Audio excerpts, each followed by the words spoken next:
ये इस वक्त भी आप देख सकते हैं कि अहम शख्सियात की वज़ीर आज़म हाउस आमद का और रवानगी का सिलसिला जारी है। हफ्ते की दरमियानी शब क्या हो रहा था, ये रजीम चेंज से मुतल्लिक या इमरान खान की हुकूमत ख़त्म करने से पहले तक क्या सूरत हाल थी, एक एक मोमेंट को मैं उस वक्त ना सिर्फ रिपोर्ट कर रहा था, देख रहा था। और चेयरमैन सेनेट यहाँ पर पहुँच गए हैं। इस वक्त ये ताज़ा तरीन सूरत हाल आपको मैं बता रहा हूँ। रात के तकरीबन 11:15 बजे चेयरमैन सेनेट यहाँ पर पहुँचे हैं। इदारे इस वक्त फुल ऑन है, हरकत में है और कोई भी चीज़ इस वक्त हुकूमत की फेवर में जाती दिखाई नहीं दे रही और ऐसा लग रहा है कि रात के 12 बजते ही कुछ अहम फैसलों पर अमल दरामद हो जाएगा।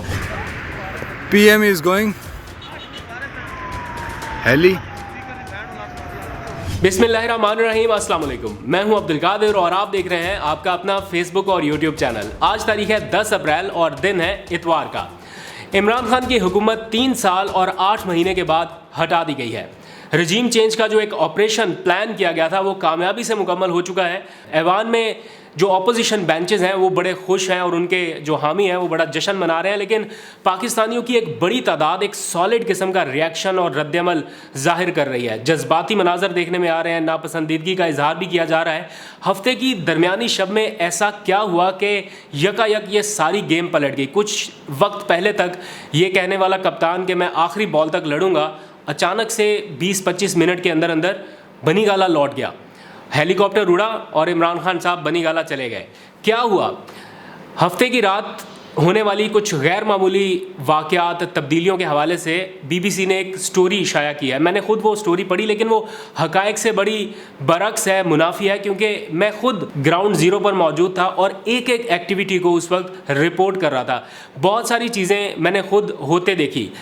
11-20 तक ये सारा सिचुएशन जो थी वो अंडर कंट्रोल लग रही थी और एज़ पर प्लान सब कुछ दिखाई दे रहा था कि जो हुकूमत का एक मंसूबा है या प्लानिंग है उसी के तहत। लेकिन 11:20 के बाद ये सारा कुछ पलट गया, एकदम से सारा कुछ हुआ। मैंने खुद उन चीज़ों को विटनेस किया। कुछ चीज़ें ऐसी हैं ऑफ द रिकॉर्ड हैं जो मैं यहाँ पर नहीं बताना चाहता या नहीं बता सकता। ज़ाहिर बात है हमारी भी कुछ लिमिटेशंस हैं जहाँ तक जाके हम बात कर सकते हैं, लेकिन कुछ चीज़ें ऐसी हैं जो मैं उस वक्त ऐन मौके पर रिकॉर्ड कर रहा था।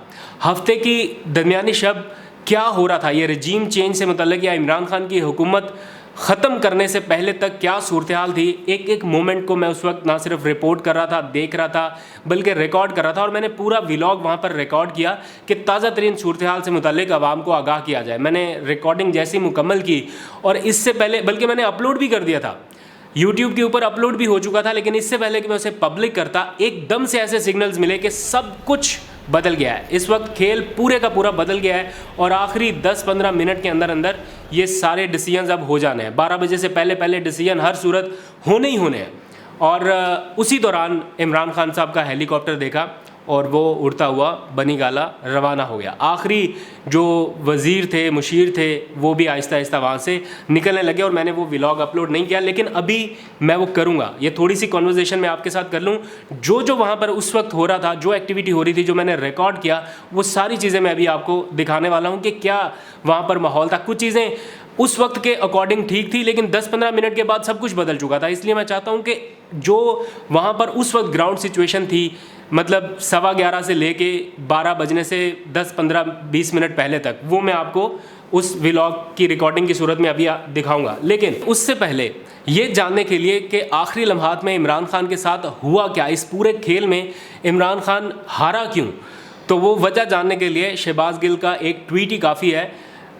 आप उससे इत्तफाक करें या इख्तलाफ करें, मैं चूँकि सारी सूरत हाल को आंखों से देखा हाल आपको बता रहा हूँ, मैं हर चीज़ को खुद रिपोर्ट कर रहा था, इसलिए मैं ये बड़े यकीन से आपको बता रहा हूँ कि उस ट्वीट में लिखे गए एक एक लफ्ज़ को मैं इंडोर्स करता हूँ। वो बिल्कुल ठीक है कि इमरान खान को बांध कर हराया गया है, बांध कर, ये हकीकत है। मतलब रेड जोन में मैं मौजूद था, एक एक मिनट से रिपोर्ट आ रही थी। सुप्रीम कोर्ट के ताले खुल गए, आधी रात को अदालतें खुल गई, सुप्रीम कोर्ट खुल गई, उधर से हाई कोर्ट खुल गई, उधर से पिटिशंस लेके भी लोग पहुंच गए कि इस मुल्क की ताकतवर शख्सियत को बरतरफ किया जा रहा है और उसकी बरतरफी को रोका जाए। और उसको रोकने के लिए ना सिर्फ पिटिशन फाइल होती है, बल्कि पिटिशन समाअत के लिए मुकर्रर भी हो गई। सारे इदारे रात के पहर बिल्कुल एक्टिव थे और किसी भी हंगामी सूरत हाल से निपटने के लिए अपने फ़ैसले सादर करने की पोजीशन में आ चुके थे। जब दिन में नज़रसानी की अपील लेकर गई हुकूमती जमात तो कहा गया कि वक्त ख़त्म हो गया, रमज़ानुल मुबारक के औकात कार ख़त्म हो गए, इसलिए आपकी नज़रसानी की अपील को इंटरटेन नहीं किया जा सकता। लेकिन रात के 12 बजे बग़ैर किसी कॉज लिस्ट के सुप्रीम कोर्ट और हाई कोर्ट जिस तरह से खुली, उसने बहुत सारे लोगों के ज़हनों में कुछ सवालात डालें कि आखिर ऐसा क्या था जो इतना ज़्यादा सूरत हाल को संगीन बना दिया गया कि इमरान खान के पास और कोई ऑप्शन बचा ही नहीं। यहाँ तक कि जो डिसीजन उस वक्त किए जा रहे थे, जिनकी बेसिस पर आखिरी बॉल तक लड़ना था, वो सारे डिसीजन एक एक करके रिवर्स होने लगे। इमरान खान की कैबिनेट में बैठे हुए कुछ लोगों ने हाथ खड़े कर दिए कि जनाब अब सूरत हाल हमारे काबू से बाहर है, बाहर के हालात देखें आपके क्या हो रहा है। सारे इदारे वहाँ पर एक्टिव हो गए हैं, अदालतें खुल चुकी हैं, जजेस अपने अपने चैम्बर की तरफ आ रहे हैं और तलवार लटक रही है नाअहली की। इस तरह के सियासी हालात में जब आपके हाथ पांव बांध दिए गए और आपके पास कोई ऑप्शन नहीं बचा कि अब आप क्या कर सकते हैं क्या नहीं कर सकते, और आखिरी एक तरीकाकार यही था कि आप वोटिंग कराएं। लेकिन इस सारे मामले में दुख सिर्फ इस बात का है कि जिस शख्स ने वादा किया था कि वो आखिर तक लड़ेगा, वो आखिर में तन्हा रह गया। इमरान खान साहब के बतौर वज़ीर आज़म ये आखिरी लफ्ज़ हैं कि अकेला हूँ लेकिन फिर भी अपनी कौम के लिए लड़ूंगा, तन्हा रह गया हूँ लेकिन फिर भी लड़ूंगा। और उसने इस कौम को बताया कि वो किस तरह से लड़ा है, सब ने देख लिया। कुछ लोग कहते हैं कि ये लड़ना होता है, ये सरप्राइज़ था, आप आखिर में भाग गए। लेकिन किन हालात में भागा उसके ऊपर बात नहीं कर रहे कि किस तरह से रात के पहर सारे इदारे एक्टिव थे। इससे भी ज़्यादा दुख इस बात का है कि एक शख्स लेटर लेके फिरता रहा कि कोई अदालत तो बुलाती। एक अदालत ने एक दिन में फ़ैसला कर दिया कि ये लेटर पब्लिक नहीं होगा। एक दिन में दरख्वास्त दायर हुई, उसी दिन में फ़ैसला हो गया कि ये लेटर पब्लिक नहीं होगा। दूसरी दरख्वास्त के मिन्नतें, तरले, हर ऑप्शन इख्तियार करके देख लिया, काबीना से डीक्लासिफाइड भी करा के देख लिया, सब कुछ करा के देखा कि खुदा के लिए एक बार ये लेटर अपनी आंखों से देख ले। ये डिसीजन इसी तरह आता, एक बार लेटर देख लेते और यही डिसीजन आता तो शायद लोगों को सब्र भी आ चुका होता। लोग कहते कि ठीक है जी, जो हुआ वो ठीक हुआ। लेकिन आपने मुनासिब ही नहीं समझा कि इस मुल्क का वज़ीर आज़म आपको दुहाइयाँ देता रह गया कि आप एक बार उसका ख़त ही देख लें, जो वो कह रहा है एक बार उसकी बात ही सुन लें, एक बार उसको इन पर्सन अदालत में ही बुला लेते, ज़ाती तौर पर बुला लेते, एक बार उसका वो ख़त देख तो लेते, कौम को बता देते कि क्या हकीकत है क्या नहीं है।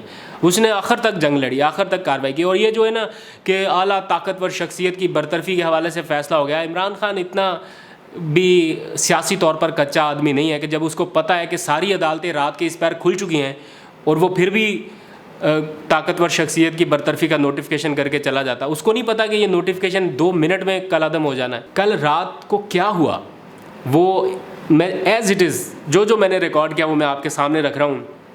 आप देखिए, वो लाइव अपडेट्स की बुनियाद पर सारी रिकॉर्डिंग थी कि उस एक एक मोमेंट में जो हो रहा था, जो इतलात मिल रही थी, जो सिग्नल्स मिल रहे थे, उस बेस पे वो रिकॉर्ड हो रहा था। लेकिन जैसे ही वो रिकॉर्डिंग एंड हुई है, अपलोड कर दिया, पब्लिक करने से पहले हर चीज़ बदल गई। तो आप ये व्लॉग देखिए। और ये इस वक्त भी आप देख सकते हैं कि अहम शख्सियात की वज़ीर आज़म हाउस आमद का और रवानगी का सिलसिला जारी है। स्पीकर वज़ीर आज़म से मुलाकात करने के बाद रवाना हो चुके हैं। बिस्मिल्लाहिर्रहमानिर्रहीम, अस्सलाम वालेकुम। मैं हूं अब्दुल कादिर और आप देख रहे हैं आपका अपना फेसबुक और यूट्यूब चैनल। इस वक्त मैं वज़ीर आज़म हाउस के बाहर मौजूद हूं। रात के तकरीबन 11 बजे का वक्त है।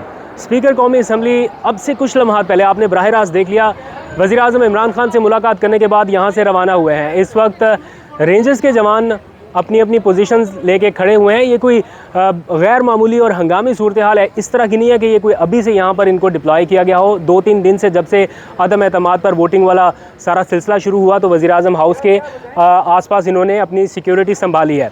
इस वक्त वज़ीर आज़म की ज़ेर सदारत वफाकी काबीना का एक इंतहाई अहम और गैर मामूली और हंगामी इजलास हुआ और उसमें कुछ बड़े फ़ैसले लिए गए।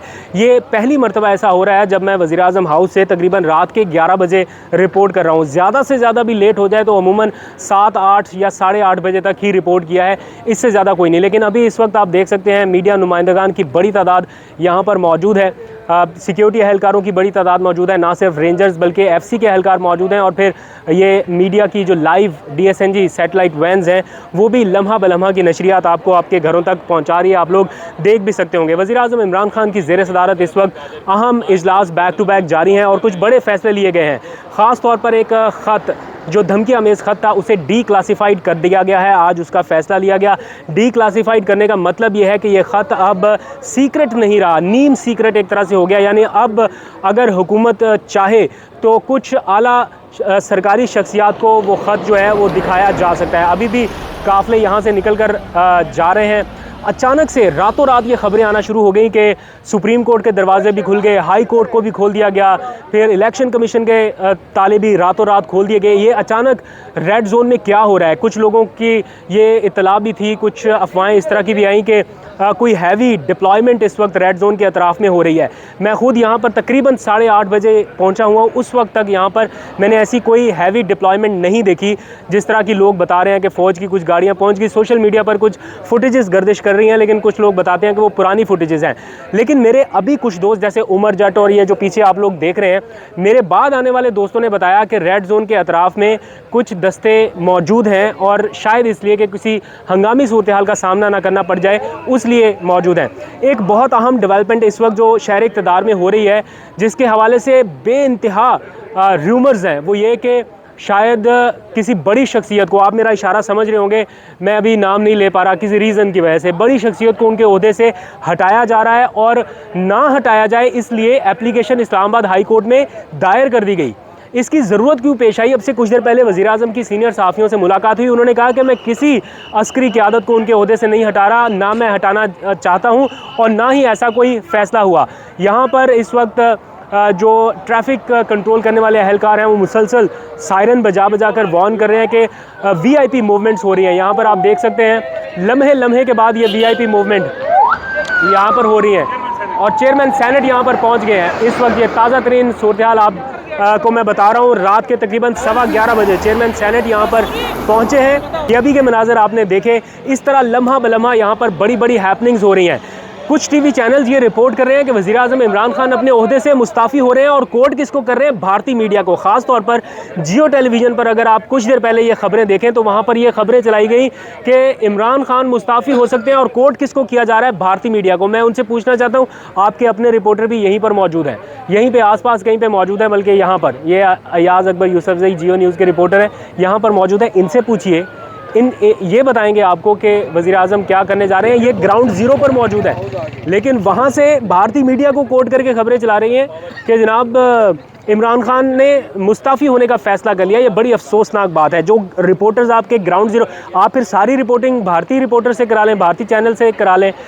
दो अहम शख्सियात को नाअहल भी किया जा सकता है, इसकी भी इत्तलात है, क्योंकि इदारे इस वक्त फुल ऑन है, हरकत में है और कोई भी चीज़ इस वक्त हुकूमत की फेवर में जाती दिखाई नहीं दे रही। और ऐसा लग रहा है कि रात के 12 बजते ही कुछ अहम फैसलों पर अमल दरामद हो जाएगा। अब से ठीक 40-45 मिनट के बाद पाकिस्तान की सियासत का ये बहुत ही अहम और ऐसा तारीख साज लम्हा है जिसको बहुत कम लोग मॉनिटर करते हैं। ये हिस्ट्री बन रही है और कम लोग इसको देख पाते हैं। यहाँ पर हम एक एक मोमेंट को इस वक्त विटनेस कर रहे हैं और आप लोगों को रिपोर्ट कर रहे हैं। This is the history. हमारे बड़े हमें बताया करते थे जब मार्शल लॉ लगा, जब और बहुत सारी एक्टिविटीज़ हुई, हमारे ज़हनो गुमान में भी वो चीज़ें उस तरह से नहीं है, ना हम उसको उस तरह से विजुअलाइज़ कर सकते हैं। लेकिन इस वक्त ये वज़ीर-ए-आज़म हाउस का ग्राउंड ज़ीरो है और यहाँ से रिपोर्ट कर रहे हैं। और ठीक इस वक्त ये मेरे अकब में आप देख सकते हैं पार्लियामेंट, कौमी असम्बली का ऐवान, और इसी ऐवान में होनी है वोटिंग। यहाँ पर ये जो आप लाइट्स जलती देख रहे हैं ये कौमी असम्बली की लाइट्स हैं और यहाँ पर होनी है वोटिंग। ये ऐवान कब तक अपनी कार्रवाई को बढ़ाएगा? ये सहरी तक जाना है मामला या कल तक जाना है? आखिर कब जाकर ये वोटिंग ख़त्म होगी? हर किसी के जहन में यही सवालात गर्दिश कर रहे हैं और बहुत इस तरह की सूरत हाल है कि किसी को कुछ पता नहीं चल रहा। आपसे कुछ देर पहले सदीक जान भी यहाँ पर पहुँचे, उनसे मैंने बातचीत की, लेकिन अनफॉर्चुनेटली मुझे ये व्लॉग दोबारा रिकॉर्ड करना पड़ा क्योंकि ऑडियो उसकी मैं रिकॉर्ड नहीं कर सका। अभी भी मैं आई एम नॉट श्योर कि ये ऑडियो सही से रिकॉर्ड हो पाएगी या नहीं। हो गई तो गुड लक, वरना फिर शायद आप तक बात ना पहुँचे। तो जो लेटर को डी क्लासीफाइड किया गया है उसको कहीं लोगों को दिखा ना दिया जाए, उन शख्सियात तक पहुंचा ना दिया जाए, उसको रुकवाने के लिए इस वक्त हर किस्म की कोशिश हो रही है। ये भरपूर अटैम्प्ट हो रही है। एक दिन में केस फाइल होता है हाई कोर्ट में, उसी दिन उसका फैसला आ जाता है कि ना ना ना ना ना ना ये लेटर पब्लिक नहीं होना चाहिए। तो ये सारा कुछ क्यों हो रहा है? और अभी रात गए अदालत खुलती है, सुप्रीम कोर्ट में एक पिटिशन फाइल होती है। भाई कौन हटा रहा है अस्करी क़यादत को? अब से कुछ देर पहले काबीना का इजलास हुआ, अगर हटाना होता तो कैबिनेट के इजलास में उसका फैसला होता, लेकिन कैबिनेट के इजलास में वो ख़त डीक्लासिफाइड करने का फैसला हुआ, यानी नीम सीक्रेट करने का, यानी कुछ ऐसी शख्सियात जिनको वो ख़त दिखाया जा सके। तो अभी एट द मोमेंट जब मैं आपसे बात कर रहा हूँ, स्पीकर कौमी असम्बली असद कैसर को वज़ीर-ए-आज़म इमरान खान ने इस फैसले के फौरी बाद तलब कर लिया, यानी स्पीकर कौमी असम्बली और डिप्टी स्पीकर कौमी असम्बली यानी कासिम सूरी, इन दोनों को तलब किया गया है। और वज़ीर-ए-आज़म इमरान खान अब ये ख़त इन दोनों शख्सियात के सामने रख देंगे या रख चुके होंगे जब तक आप ये व्लॉग देख रहे होंगे, क्योंकि अब तक आधी रात को अदालत खुल चुकी है। तो अदालत एक ज़हमत करे और वज़ीर-ए-आज़म इमरान खान को तलब करे और उनसे कहे कि जनाब आप ख़त के साथ पेश हो जाएं हमारे सामने। अदालत भी वो ख़त देख ले, अगर वो ठीक नहीं है तो पूरी कौम के सामने उसका खुलासा किया जाए, सारी कौम को इस जो इज़्तिराबी कैफियत है उससे निकाला जाए कि जनाब ये ख़त नहीं ठीक है, नहीं दुरुस्त और बेबुनियाद इल्ज़ामात है। लेकिन अगर ठीक है, अगर ये ख़त दुरुस्त है तो फिर अदालतें और इदारे अपना गैर जानिबदारी के साथ फ़ैसले करें। इस वक्त जब मैं आपसे बात कर रहा हूँ तो सेक्रेटरी ख़ारजा सुहेल महमूद को भी वज़ीर-ए-आज़म इमरान खान ने तलब कर लिया है और उनसे भी इस ख़त के हवाले से मज़ीद तफसीलात स्पीकर कौमी असम्बली के सामने रखी जाएंगी, यानी वो ब्रीफिंग दे सकते हैं स्पीकर कौमी असम्बली को कि ये ख़त कहाँ से आया, क्योंकि ये मरकज़ी किरदार है उस ख़त को वज़ीर-ए-आज़म इमरान खान तक पहुँचाने के लिए। और जो हाल जानते हैं इस सारे ख़तों किताबत का, वो ये कहते हैं कि इस ख़त में एक लाइन इतनी अहम लिखी हुई है, एक लाइन, कि उस लाइन को कहीं लोगों के सामने ना ला दिया जाए, उसको हटाने के लिए, उसको बचाने के लिए, उसको छुपाने के लिए ये सारी एफ़र्ट्स हो रही हैं। लेकिन वज़ीर-ए-आज़म इमरान खान इस वक्त डट चुके हैं।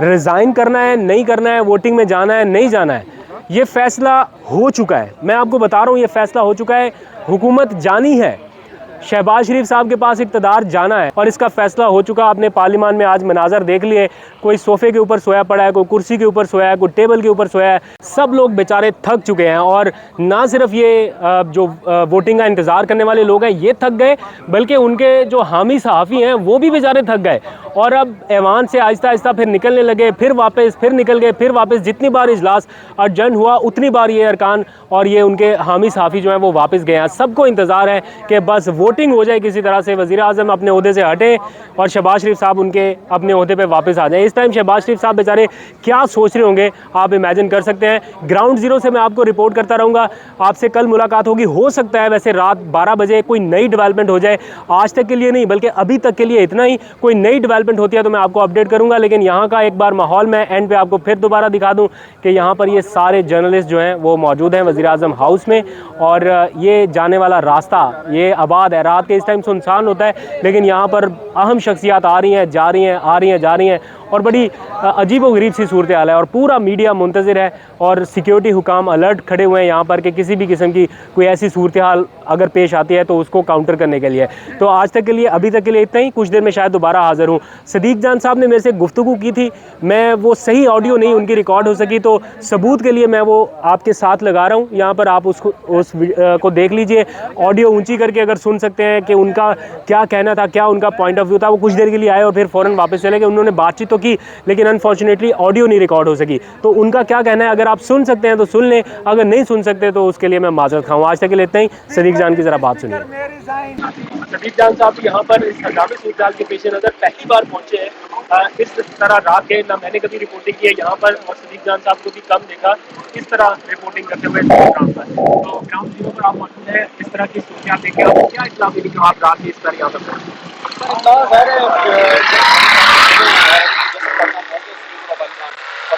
सलाम करके सिर्फ रिपोर्ट ही जा रहा हूँ। उधर हाई कोर्ट खुल गई है। मेरा ख्याल है कि जो असल मुद्दा है, असल मसला है वो ये है कि प्राइम मिनिस्टर ने जो डीक्लासिफाइड किया है इस लेटर को, वो सबसे बड़ा मसला है इस वक्त। और इस्लामाबाद हाई कोर्ट भी इसलिए बैठी है उनको रोकने के लिए कि इस लेटर को डीक्लासिफाइड नहीं होना चाहिए। सुप्रीम कोर्ट भी बैठी है थोड़ा सा इसको जितना कंट्रोल किया जा सके किया जाए, क्योंकि इसमें जो इन्फॉर्मेशन है वो एक लाइन ऐसी है जो बहुत खतरनाक है। उस एक लाइन की वजह से वो लाइन जिनके खिलाफ है वो सर धड़ की बाजी लगा रहे हैं कि ये लेटर डीक्लासिफाइड नहीं होना चाहिए था, नहीं होना चाहिए। अगर वो भी गया तो ज्यादा इसके ऊपर बात नहीं होनी चाहिए। ये जो लाइन है ये उससे मुतल्लिका है जो कहा गया कि इमरान खान का अकेले का फैसला था रशिया जाने। तो यहाँ पर जो कह रहे हैं कि अहम शख्सियत को वजह से हटाने का फैसला हुआ है, वज़ीर-ए-आज़म ने भी कुछ देर पहले साथियों से कहा कि मैंने ऐसा कोई फैसला नहीं किया। तो आधी रात को ये पिटीशंस क्यों फाइल हुए? सर ये गेम कैसे है, ये बड़ी गेम का हिस्सा है। सिर्फ ये दिखाने के लिए कि देखो इमरान खान इतना फ्रस्ट्रेट हो गया है, इतना फ्रस्ट्रेशन में आ गया है, इतना वो डिप्रेस्ड हो गया है कि वो आर्मी चीफ को भी हटाने लगा है। ये कहीं से खबरें फीड की जा रही हैं, ये पिटीशन कहीं से फाइल करवाई जा रही हैं, सिर्फ ये दिखाने के लिए कि इमरान खान जो है वो अपने इक़्तिदार के लिए जो है अपने इक़्तिदार को बचाने के लिए ये सारा कुछ कर रहा है। तो इसलिए बाकी ना इमरान खान ने आर्मी चीफ को हटाना था। देखिए अगर इमरान खान ने कुछ बड़े फैसले करने होते तो उनके पास बहुत कुछ था, वो बहुत पहले कर चुके, असेंबली तहलील करने से पहले कर बहुत पहले कर चुके। तो एक बात और ये देखें कि इमरान खान साहब जो हैं उनके पास इतना मटीरियल है कि मैं समझता हूँ जब ये चीज़ें सामने आएगी तो लोग बात देंगे इमरान खान के सब की, इमरान खान के बर्दाश्त की, इमरान खान के तहम्मुल की, और इमरान खान की चीज़ का दाव देंगे कि उसने इदारों के खिलाफ नहीं गया। इमरान खान का पिछले 2 माह का मैं जो सबसे बड़ा उसको क्रेडिट देता हूँ इमरान खान को ये देता हूँ कि इमरान खान इदारों के खिलाफ नहीं गया। इमरान खान के पास बहुत कुछ था, बहुत मटीरियल था, लेकिन इमरान खान को क्रेडिट दिया जाता है कि इमरान खान ने फिर भी आप और हम मुलाकात में थे, उसके बाद भी इमरान खान बार बार कहते उस दिन प्राइम मिनिस्टर ने बता दिया था कि आगे साजिश हो रही है, फॉरेन हैंड्स इन्वॉल्व है और बहुत जल्द इसकी सारी हकायक सामने आएंगे और एक एक चीज़ स्क्रिप्ट के मुताबिक हो रही है। बिल्कुल उसके मुताबिक हो रही है। लेकिन ये देखना कि मैंने जो आपको अर्ज की कि इमरान खान इदारों के खिलाफ नहीं गए। इमरान खान ने क्या कहा, इससे बड़ी क्या बात हो सकती है। इमरान खान ने यहाँ तक कहा कि अगर बाजवा साहब की जगह मैं भी होता तो मैं यही कर रहा होता। हालांकि एंकर उन्होंने उनको कहा कि सर वो न्यूट्रल नहीं है, वो पोजीशन के साथ, वो पोजीशन को सपोर्ट कर रही है। इमरान खान नहीं माने, उन्होंने कहा देखिए फौज के ऊपर जब हम तनकीद करते हैं भारत उसका फायदा उठाता है, हमें फौज मजबूत चाहिए, अपनी मजबूत फौज के लिए हमें ये नहीं करना चाहिए। तो ये बड़ी भाई थैंक यू सदीक जान, आप लेट हो रहे होंगे, आप ये सोचिए तकरीबन ग्राउंड की वजह आपको रिपोर्ट करता रहूँगा और ये बड़ी हमारे साथ इधर कहीं से आस पास गुजरते हुए नजर आ रहे हैं आपको। यहाँ चीज़ें बहुत तेज़ी से बदलती हैं, हो सकता है रात 12 के बाद ही यहाँ पर रुकना पड़े और चीज़ें देखनी पड़े, क्योंकि बताया जा रहा है कि घड़ी की अपनी जब 12 बजाएगी उस वक्त कुछ फैसलों पर अमल दरामद होगा। क्या फैसले हैं इंतजार करूँगा। आज तक के लिए इतना ही, क्योंकि अभी तक के लिए शायद वापस आ जाए। क्या ख्याल है?